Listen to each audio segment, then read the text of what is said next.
Shalom, salam berkat dari kami untuk pendengar sekalian.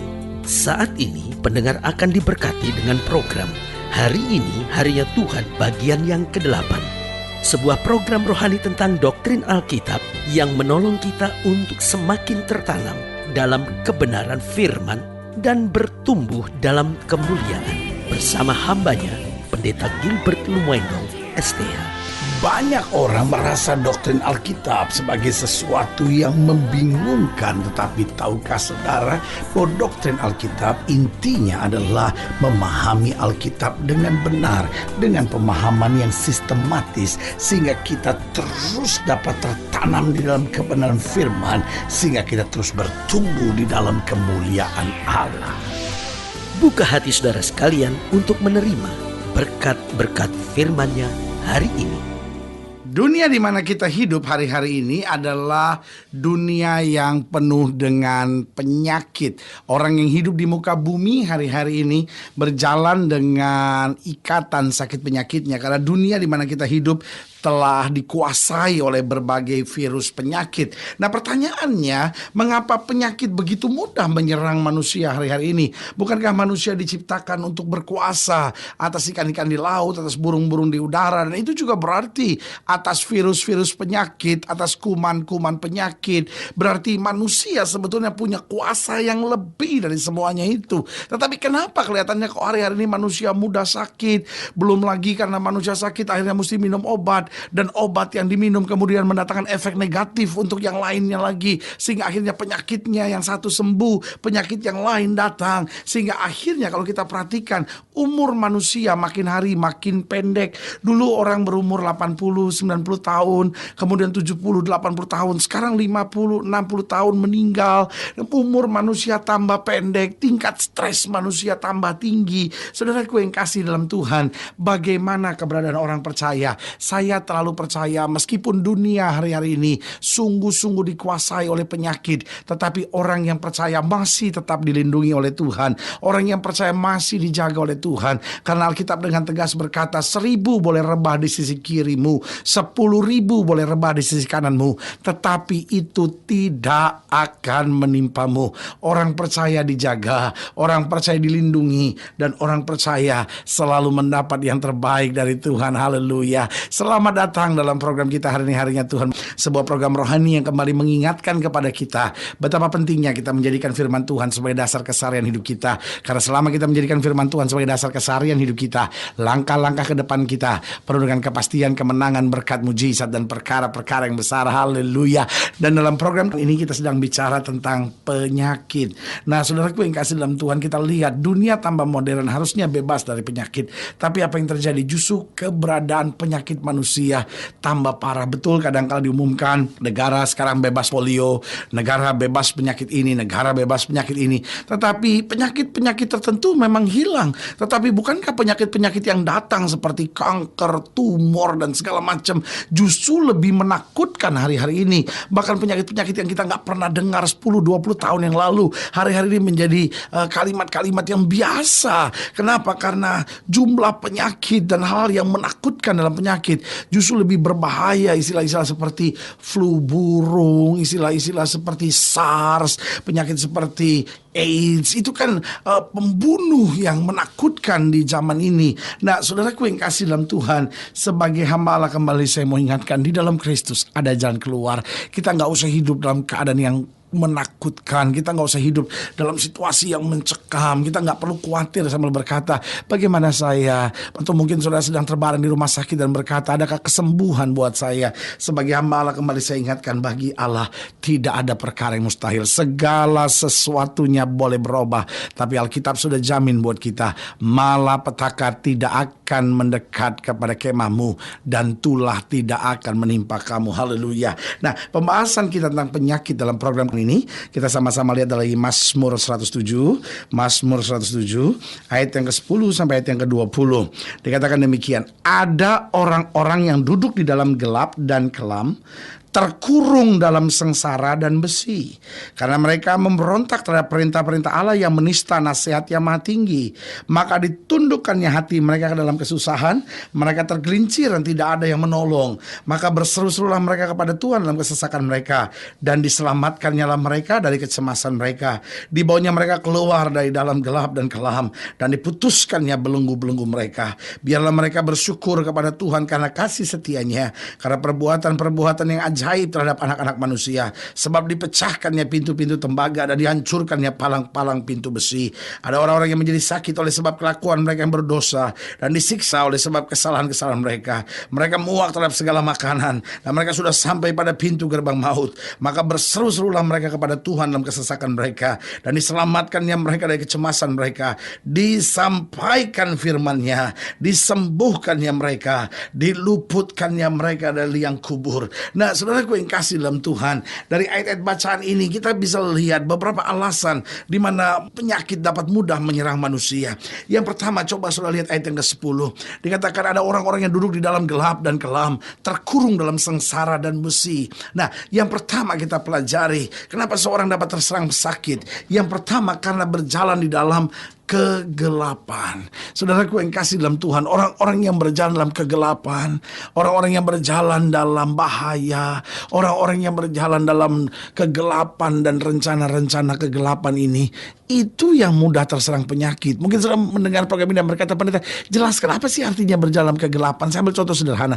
Orang-orang yang suka bohong, orang-orang yang suka menyelundup, orang-orang yang suka korupsi. Ini kan orang-orang yang artinya berjalan dengan tidak terang-terangan, tidak dalam keterbukaan. Dia bohongi istrinya, dia bohongi suaminya, dia bohong terhadap bosnya, dia bohong terhadap publik, dan akhirnya dia korupsi. Nah, saudaraku yang kasih dalam Tuhan, orang yang hidup dalam gelap-gelapan seperti ini, dia sebetulnya memancing ketertekanan dalam jiwanya. Betul, kelihatannya dia dapat uang banyak mungkin, kelihatannya untungnya besar, tetapi tipu muslihat, penyelundupan yang dia buat, itu sebetulnya menjerat hidupnya pada satu keadaan yang buruk. Nah, itu sebabnya Alkitab bicara tentang seorang yang bernama Sakius. Siapa Sakius? Dia seorang pemungut cukai. Betul, dia seorang yang kaya, betul dia punya segala-galanya, tapi dia hidup dalam ketertekanan sampai akhirnya dia berjumpa dengan Yesus dan dia mau lihat Yesus itu. Dia lari mendahului orang banyak, dia naik ke atas pohon. Kenapa dia ambil langkah yang luar biasa seperti itu? Karena dia udah betul-betul kecewa, dia udah betul-betul tertekan dalam hidupnya. Dia nggak tahu jalan apa yang harus dia tempuh. Dia pikir uang nggak bisa menyelamatkan dia, uang tidak bisa membuat dia bahagia, uang tidak bisa mendatangkan damai sejahtera. Lalu dia tahu ada orang banyak mencari orang yang bernama Yesus. Dia tahu Yesus bukan sekedar nabi, Yesus bukan sekedar orang Farisi dan ahli Taurat, tetapi Yesus adalah Tuhan. Yesus adalah yang dapat melepaskan hidupnya. Yesus dapat memberi jaminan. Yesus dapat melepaskan segala ikatan dan belenggunya. Saudaraku yang kasih dalam Tuhan, kenapa seorang sakit? Yang pertama, seorang mudah terserang sakit kalau dia berjalan dalam kegelapan. Jadi orang yang jujur, jangan hidup dengan bohong, jangan hidup dalam kepalsuan, jangan hidup dalam penipuan, jangan hidup dalam penyelundupan, tapi hidup dalam kebenaran. Saudaraku yang kasih dalam Tuhan, ketika kita hidup dalam terang, ketika kita hidup dalam kejujuran, keterbukaan, kuasa Tuhan menjamah kita, kesembuhan dan berkat menjadi bagian hidup kita. Haleluya. Yang kedua saya pelajari, kenapa seorang bisa terserang sakit? Coba lihat ayat yang ke-11. Dikatakan karena mereka memberontak terhadap perintah-perintah Allah dan menista nasihat yang maha tinggi, maka ditundukkannya hati mereka dalam kesusahan. Mereka tergelincir dan tidak ada yang menolong.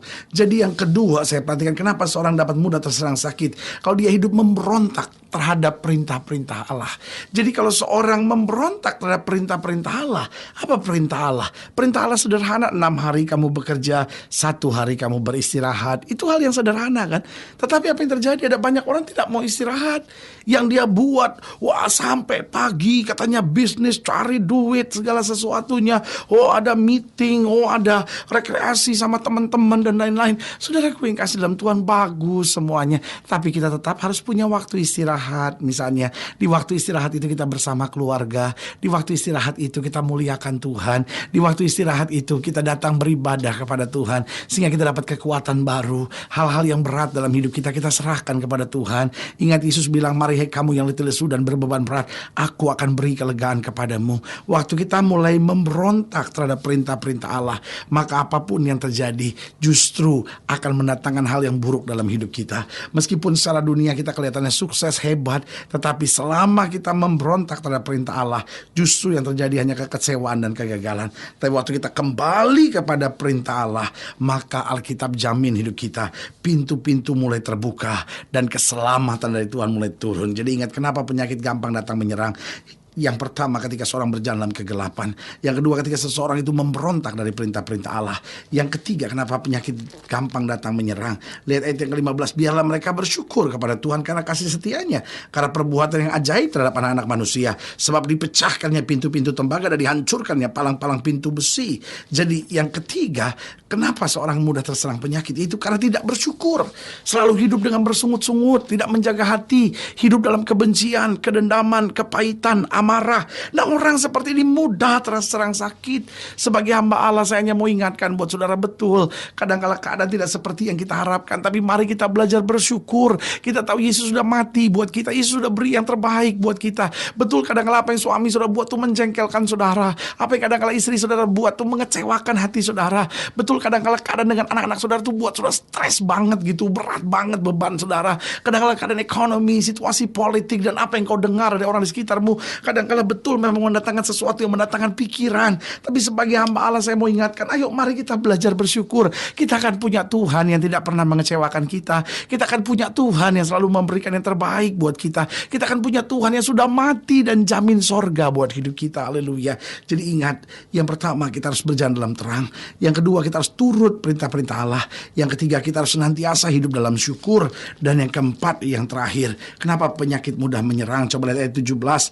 Ada orang-orang yang menjadi sakit oleh sebab kelakuan mereka yang berdosa dan disiksa oleh sebab kesalahan mereka. Jadi yang keempat, kenapa penyakit datang menyerang? Karena kita hidup dalam dosa. Bagaimana supaya kita bebas dari penyakit? Hidup di dalam firman Tuhan. Orang-orang yang hidup di dalam firman Tuhan akan mendapat kekuatan. Orang-orang yang hidup dalam dosa, penyakit mudah menyerang. Karena itu Alkitab bilang, jangan beri kesempatan kepada iblis. Oh, Tuhan menjaga kita dengan pagar penjagaan yang sempurna. Tapi waktu kita hidup dalam dosa, kita membuka pagar itu sehingga iblis dapat masuk dengan penyakit, dengan penderitaan, dengan kesulitan dan kehancuran. Sebagai hamba Allah, saya mau ingatkan, kita diciptakan bukan untuk menderita, kita diciptakan untuk sembuh, untuk berkemenangan, untuk berjalan dalam kemuliaan Allah. Haleluya. Saudaraku yang kasih dalam Tuhan, jika saudara ingin didoakan secara khusus, inilah saatnya. Saudara dapat menghubungi kami melalui telepon, saudara dapat menghubungi kami melalui email atau alamat website kami atau alamat surat menyurat, kunjungi. Karena kami ada untuk membawa Bapak Ibu sudah senantiasa lebih dekat pada Tuhan dan mengalami kasih kuasa mujizat yang luar biasa.